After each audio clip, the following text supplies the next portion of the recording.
আমরা চেষ্টা করতেছি আমাদের যে কাঁচামরিচ যারা উৎপাদন করত, যে অঞ্চলে উৎপাদন করত, ওই অঞ্চলে আমরা আধুনিক পদ্ধতিতে চাষাবাদকে নিয়ে আসতে পারলে যেন বৃষ্টির পানি গাছের ক্ষতি না করতে পারে, ওই পদ্ধতিতে চাষাবাদ করার জন্য আমরা অলরেডি আমাদের ডিপার্টমেন্টকে কাজ করাচ্ছি। যদি ওইটা হয়ে যায়, আশা করি আগামী বছর থেকেও চেষ্টা করছি বাকিটা আল্লাহর হাতে, যেন কাঁচা মরিচটা ইম্পোর্ট করতে না হয়। আসেন আমাদের টমেটো সিজনাল ব্যাপার, আমাদের বর্ষার সিজনে আমাদের টমেটো ইম্পোর্ট করতে হয়, এটাই সত্য, যুগ যুগ ধরে এটা হয়ে আসছে। আমরা এরই ভিতরে এই সরকার এই 6 মাসের পরিকল্পনার ভিতরে আমরা আরেকটা প্রজেক্ট হাতে নিয়েছি।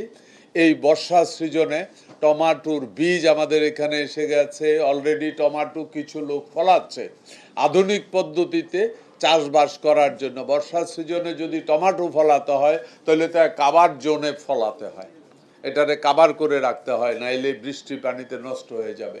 ওই প্রজেক্টও আমরা হাত দিয়েছি, চেষ্টা করছি যেন আগামী সিজন না হইলেও তারপরের সিজন থেকে যেন ইনশাআল্লাহ টমেটোও যেন আর আমদানি করতে না হয়। আশা করি সাকসেস হয়ে যাব। আমাদের দেশে কমন একটা জিনিস, পেঁয়াজে ইনশাআল্লাহ এখন পর্যন্ত বলতে পারি আমরা স্বয়ংসম্পূর্ণ। আগামী দিনগুলিতে ভালো কিছু আরও ভালো কিছু করব আশা করি, আপনাদের সহযোগিতা চাই। আদা, আমাদের দেশে যেই পরিমাণ আদা উৎপাদন হয়, এতে আমাদের 2/3 আদা আমাদেরকে এখানে উৎপাদিত হয়, 1/3 আদা আমরা আমদানি করি। আমরা চেষ্টা করছি আদার ব্যাপারেও, আমরা এরই মধ্যে আমরা একটা প্রজেক্ট হাত দিয়ে ফেলছি, যে জায়গাগুলিতে আদা উৎপাদন হতো ওই জায়গাগুলিতে আরও ভালো প্রোডাক্টিভিটি আনা যায় কিভাবে, ওই ব্যাপারে আমাদের এগ্রিকালচারের ওই সেক্টরের যারা আছে তারা মাঠ পর্যায়ে কাজ শুরু করেছে।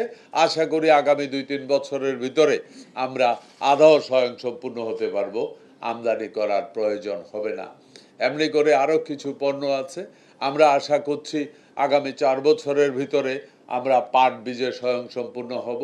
আমরা আশা করি আগামী 3 বছরের ভিতরে আমরা পেঁয়াজের বীজে আমরা স্বয়ংসম্পূর্ণ হব।